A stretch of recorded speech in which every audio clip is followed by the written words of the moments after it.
ശ്രേയപ്രേയപ്രദോ ധർമ്മഃ സതു സർവോത്തമോ ഭുവി തതോ മഹത്തരഃ സ്യാത് വിശേഷോ മർത്യജന്മനി.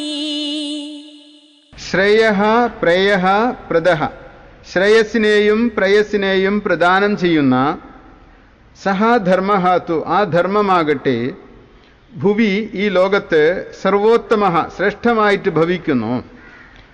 തതഃ മഹത്തര, അതിനേക്കാൾ മഹത്തരമായ കഹ വിശേഷഃ, എന്ത് വിശേഷമാണ് മർത്യജന്മനി സ്യാത്, മർത്യജന്മത്തിൽ ഉണ്ടാകുന്നത്. അതായത് ധർമ്മം അനുഷ്ഠിക്കുന്നതിലൂടെ ശ്രേയസ്സും പ്രേയസ്സും ഉണ്ടാകുന്നു.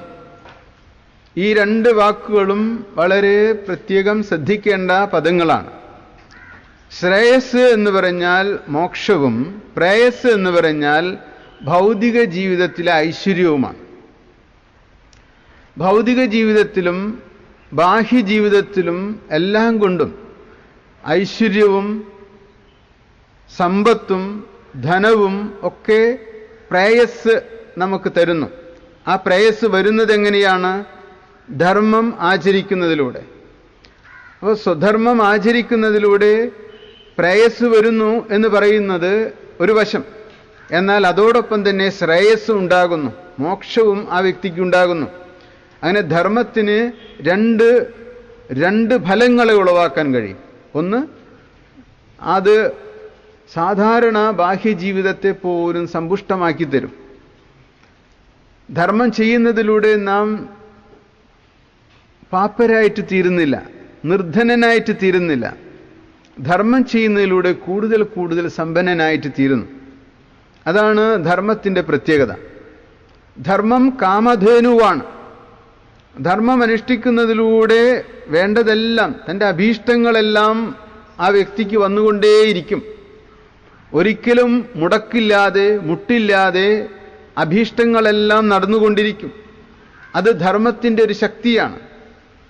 അതോടൊപ്പം തന്നെ ആ വ്യക്തിക്ക് സന്യാസമാർഗം തുറന്നു കിട്ടുകയും ചെയ്യും, മോക്ഷമാർഗം തുറന്നു കിട്ടുകയും ചെയ്യും. രണ്ട് മുഖങ്ങളോടുകൂടിയ, ശ്രേയോമുഖത്തോടും പ്രയോമുഖത്തോടും കൂടിയ ധർമ്മ, ആ ധർമ്മമാകട്ടെ സർവോത്തമ, എല്ലാത്തിലും വെച്ച് ഉത്തമമാണ് ആ ധർമ്മം. അതിനേക്കാളും എന്ത് വിശേഷമാണ് മർത്യജന്മത്തിൽ ഇനി വേണ്ടത് നിങ്ങൾക്ക്? ഇപ്പൊ ധർമ്മത്തെ അവഗണിക്കാൻ പാടില്ല. ഗൃഹസ്ഥൻ ധർമ്മത്തിൽ നിന്നും വ്യതിചലിച്ചുകൊണ്ട് ജീവിതത്തെ നയിക്കാൻ ശ്രമിക്കരുത് എന്ന് തന്നെ ഗുരു പറയുന്നു. അതാണ് ശ്രീനാരായണ ധർമ്മം നാം മനസ്സിലാക്കും തോറും നാം എത്രമാത്രം ധർമ്മനിഷ്ഠനായിട്ട് അവരവരുടെ ധർമ്മം 100% ചെയ്യാൻ ശ്രമിക്കുമോ അത്രയും നമ്മൾ ശ്രമിക്കണം.